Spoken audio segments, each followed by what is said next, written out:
Here we are again. Look at it. It's in bits in the front room again. Right. I'll explain. Well, first of all, I'll show you this. Hang on. What's this under a dirty, greasy old rag? It's the crankshaft. Yeah, we didn't think we'd see the crankshaft again for quite some time, but things change. What it was I did this in 3 stages. As you know, well, you may know, I got it just over 3 years ago. It was the cheapest Harley on eBay. It's a Sportster, obviously. And I did it in 3 stages. The first stage was wait until the following April when it was old enough to not need an MOT or tax, and then I fixed the brakes, I fixed the lights, I got it on the road, I rode it for 7 months, it got progressively noisier and leakier. It turned out to be a snap crankshaft. That one over there is from a 1980 XLH, this is a 79 XLH. Now I rode it for 7 months like that with a number of problems, front head gasket blown,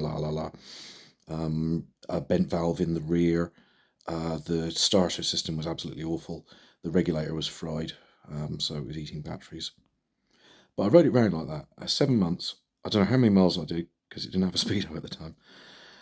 And eventually the crank made so much noise that I took it to Dave Plum at MESS in Cheshire, and he found out the crank was broken, so I got another one and he trued that and balanced it and put it in, and everything was great. And 300 miles later, I broke one of the bolts that goes through the crankcase, so it all had to come out again. So that was the second time I had the crank out. I spent about a year, 18 months. The idea was to get it running good, and I got it running good. But then the third stage of it was stopping the oil leaks. I'd stopped a few of the oil leaks through, getting it running good and putting decent gaskets in and things. But there was one that was mystifying me, and it turned out to be the crankcase. It turned out to be the crankcase, a split in the crankcase. This is the repaired, finished sort of thing.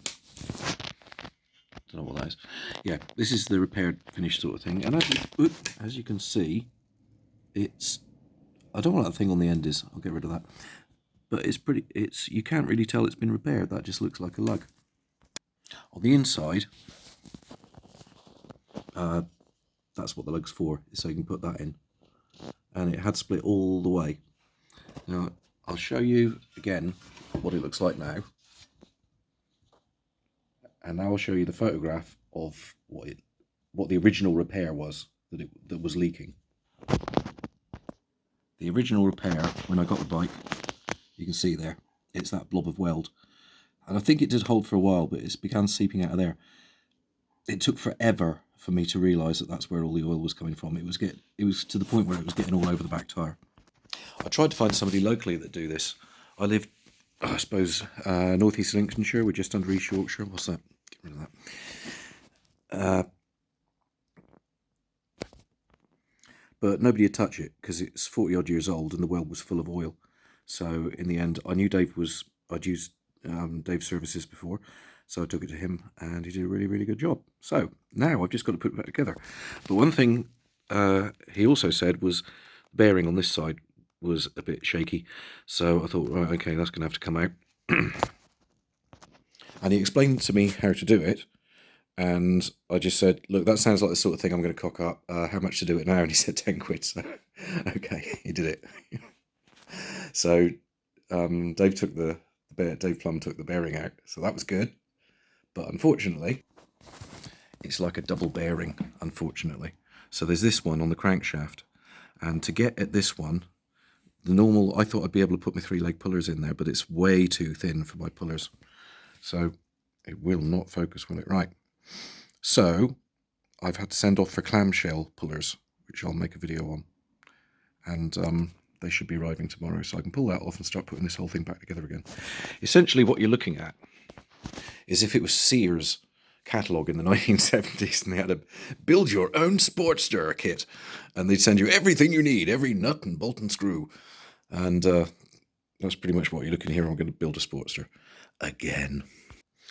One last thing you should really know if you're getting into Ironheads is the timing marks can vary. The timing marks on the 79 crank were different marks, meaning different things in a different order or something to the ones on this. On the 1980 one, you get the infinity loop symbol, or the 8 on its side. I don't know what it's meant to be. That's one of them. You get the dot, and you get that. And this book here is The Lore. I've got a shocking memory, so I write down things I need to know in this. And from this we can see, oh, late 1980 on. Okay, so it's late 1981. The infinity loop is the rear advance. The front mark, it's like a machined hole, but quite small. And that's the front mark. Oh yeah, the front advance mark. So that's just before top dead center. That's where you want it for static timing purposes. Well, for timing purposes. This one, the dash, is front top dead center. You don't need that one really, because you can stick something down the hole and see how far it goes up, can't you? But to relate that to this, you have infinity loop is the infinity loop, yeah, is the rear advance. The dot, that is the front mark, and that line is front top dead center. But this is late 80 on. Actual 79 ones have different things on them. Here is a 1979 crank. In fact, it's my old one that was broken. And here you can see, instead of an infinity loop, you've actually got an 8, but it's like two punch dots. Then you've got the line for your advance mark. The line is your front advance mark on this one, and the dot is your top dead center. So, why they changed them? No idea. Couldn't tell you.